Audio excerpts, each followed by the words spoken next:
Hey everybody, welcome back to the channel. On this episode, this charger will never look the same again. The day is here. It's 46 degrees out here in Virginia. It's gonna be 52. It's probably some of the best weather we're going to get for January and February. Let's cut this thing now that we have some warm weather outside and get it looking like a Smyth Ute. We're gonna remove the doors, remove the trunk, start cutting away the metal so we can get this thing looking more like a Smyth Ute. I'm really excited, a little bit nervous too, because hey, I've never done anything like this before. And even though we've done the supercharger conversion, we've done the oil cooler fix, this is gonna be the first thing that I do that I can't go back on. I can't undo this. There's no Control Z, but let's get it done because it's going to totally transform the way that this car looks, and it's going to be set apart from any other Smyth Ute. That's my goal. So without further ado, let's get right into it. I want to quickly interrupt this video to announce that today's sponsor is CFR Performance. CFR Performance has thousands of parts from Chevy, Ford, and Mopar engines. And if you use the keyword Bernie, you save 10% off anything you order and free shipping on orders over $99. So check them out for your performance needs. On both rear doors, you'll have to remove the four 13mm nuts and get the door loose. But before that, there's this clip that you force down and pop out. And once this is out, you can squeeze and disconnect this harness. Now make sure you save these door harnesses. You'll have to plug it back in, even without the door on, to make the car's computer and BCM happy. Pro tip, if you leave the window rolled down a little bit, it'll create a really great point that you can pull in as you're lifting on the door, taking pressure off of those bolts. As you can see, the main wire comes up from here, comes over here, and then meets the latch and the center taillight assembly. So we're going to disconnect the plugs here. There's about 4 of them. And then we're going to disconnect all of these clips and separate the trunk from the back of the car. Next step is taking off the headliner. We're going to start at the third brake light. Just go ahead and pull down on this, and you'll free up 2 retaining clips. Perfect. And if you look real close, you'll see more retaining clips just like so on each side of the rear. Go ahead and pop in a screwdriver or a panel removal tool and pry that down. We'll also remove this rear trim panel on both sides just by pulling down. You'll commonly see these types of retention clips all around the car. Just go ahead and push in on this clip right here and you'll be able to release it by pushing it forward. Now use a T30 to remove this handlebar. On the police models, it's blanked out, so that's why mine looks a little bit weird. You can leave your B-pillars in place. Thankfully, this just slides right out. Once you're back in the front seat, you can pull this down. Use this little pry tool to pick right in here and get these caps off. And then take a T30 and remove both of them. Next up, you'll have this microphone on both sides. Use your pick tool to get in there again. There's 2 clips, 1 on each side. There you go. And now you can pull toward you to free up the other side. If you look real close, you'll see the clip here, and it just pushes in right there. On the pursuits, I have a ticket light, so I just rotate, push to one side, push to the other, and I get it loose. And now I can disconnect this harness right here. Rinse and repeat for the visors. Just go ahead and get this one out of your way. There's supposed to be a cover right here, but just go ahead and pop your T15 inside and zip it off.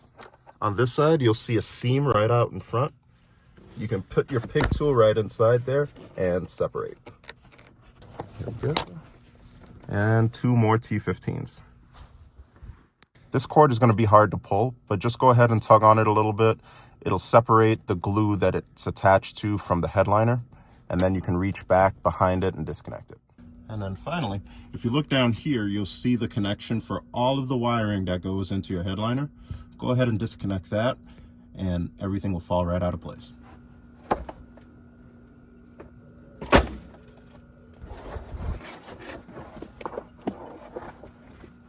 Now next up is the airbag system. We're going to have to disable this eventually, but we need to move it out of the way first. So we have a few bolts right around here that we need to remove, and then disconnect this harness here and get all of this out of your way. I'm sure we've already made the computer very upset by everything that we've removed so far. So let's go ahead and disconnect the battery. That way we can safely remove this. Make sure you wait 30 seconds to let the system power down completely. In order to remove the rest of our airbag, we need to remove this A-pillar. And on the police models, I have this spotlight. Got to remove this T25. that bolt out of the way, and then pull out. And once you got that off, you can pull on this a little bit more, get it out the way. From the outside, we have a couple more T25s. From here, you can pull it straight out and remove your spotlight.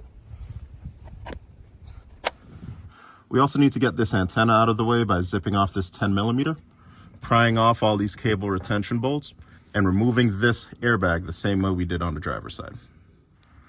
You can easily remove the third brake light with these two 10mm bolts and get that out of the way as well. Now things are starting to clean up a little bit and we're making a lot of progress. Our windshield is next. Here's a kit that pays for itself over and over again. At Harbor Freight, they have this windshield removal kit, and it's perfect for removing glass in the front, rear, or side.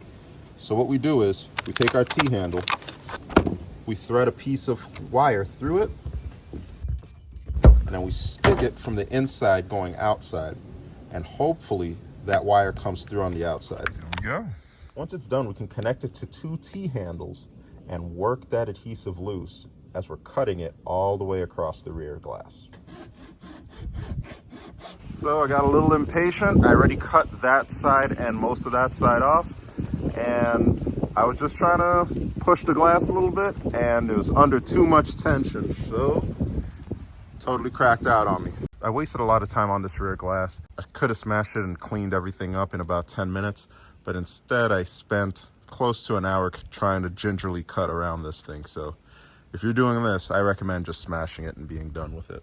That's everything I wanted to remove outside of the garage. So let me pull it in, butt facing out, and that way we can get at the rest of these things. One more sign that it's the perfect time.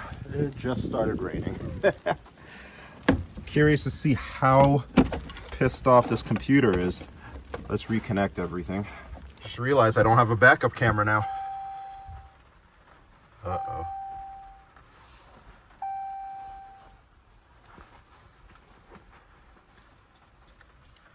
I got my remote on me.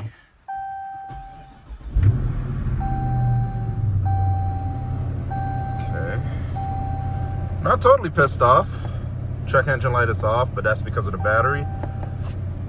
Airbag light is on, makes sense. All right, so I got everything loosely vacuumed up there. Turning our attention to the trunk. We've got to remove the panels on both sides and got to remove all of these push pins in order to do it.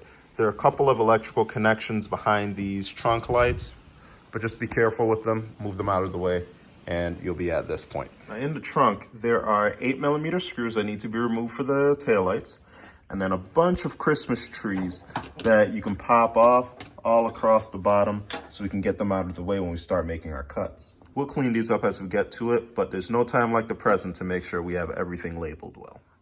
Now that we've gotten everything in the trunk removed, let's get down here. We'll remove this arm and then remove this nut and this bolt, and we can get our trunk arms out of the way.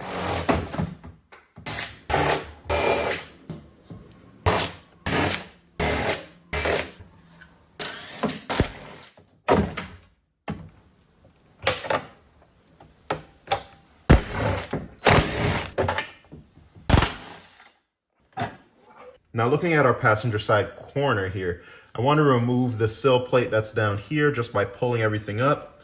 And then I'll do the same thing on here. There are wires behind here, so be careful.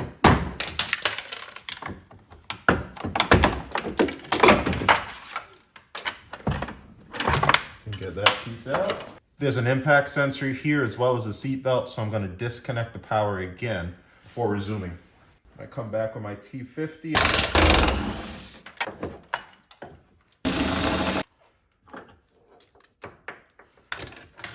So now it's time to make our first cut, and here's how we're going to do it. I marked out the 7 7/8 line. That's our final cut line. And then here's my 10-inch cut line, which is where we're going to make our first cut to remove this entire rear section. I'm going to cut on the inside of this line and on the outside of this line so I can have everything exactly where I want it. If you're curious where I'm measuring from, it's from the edge of the front door to this point. So we've got 10 inches between here and here, and this is just going to be the first of many cuts we have to make. We have to remove a lot of all of this, and then of course the rear deck. So there's a lot of cutting that has to happen. I'm gonna wear my safety glasses, and we're going to use Harbor Freight tools, where we're using the reciprocating saw, and then we're using our angle grinder with the cutoff wheel.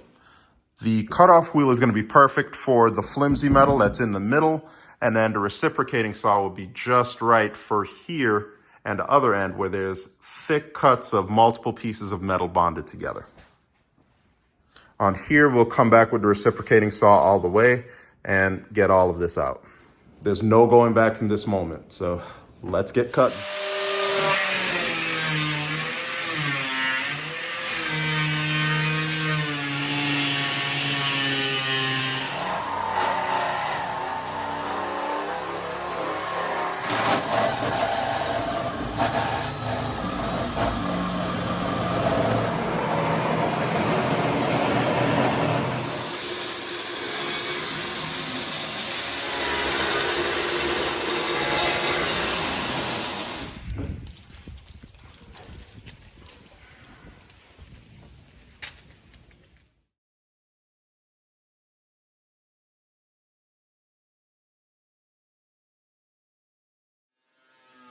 We need to make window cuts to see the bottom layers of metal.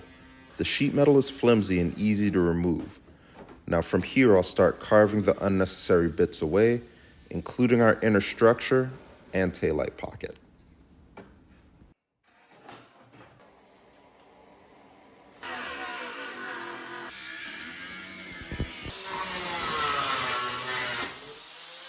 So after you remove the panel clips that are lining here, you pull this back, and then there's a 10mm bolt right at the edge of the bumper.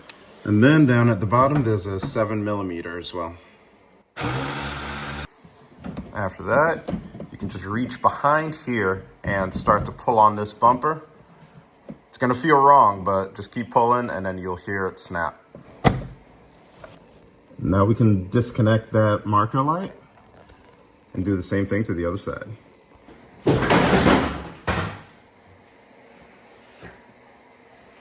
So the driver's side is a little bit trickier because we have the fuel door. Don't be concerned, we'll just take our T30, zip off these two.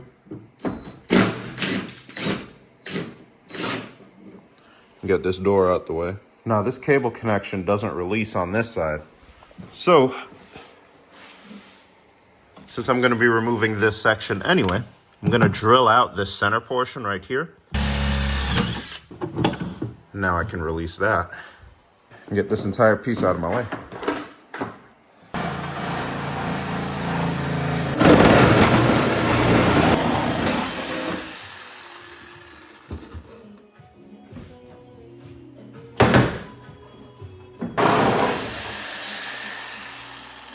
All right, so I started marking out what I want to cut on this side, and here's why this cut is so great. Now I can see exactly where this is, and I'm gonna cut above it so I don't cut multiple layers. So I'm gonna cut right here along here, and then up till here, and then I'm gonna pause. And then on this side, I'll just follow this line to make sure that I don't cut inside of this the second layer of steel.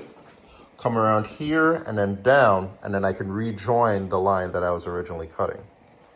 That'll allow me to kind of pull this outer layer back, inspect what I'm doing, and then make the next step in cuts.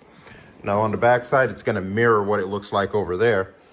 Just got this cut right here, coming up here, and then right along here.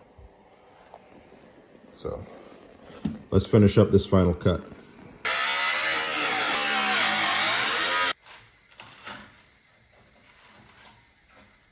So the plan for the driver's side is simple. Right around the fuel door, I'm gonna start cutting parallel to the top of this fuel neck. So right here, and then we're gonna come along right here and kind of scalp all of that. Just imagine you're a barber and you're cutting the toupee off of a guy. So just come in right around here and do the same thing. That should give us enough clearance to be able to set this back on top.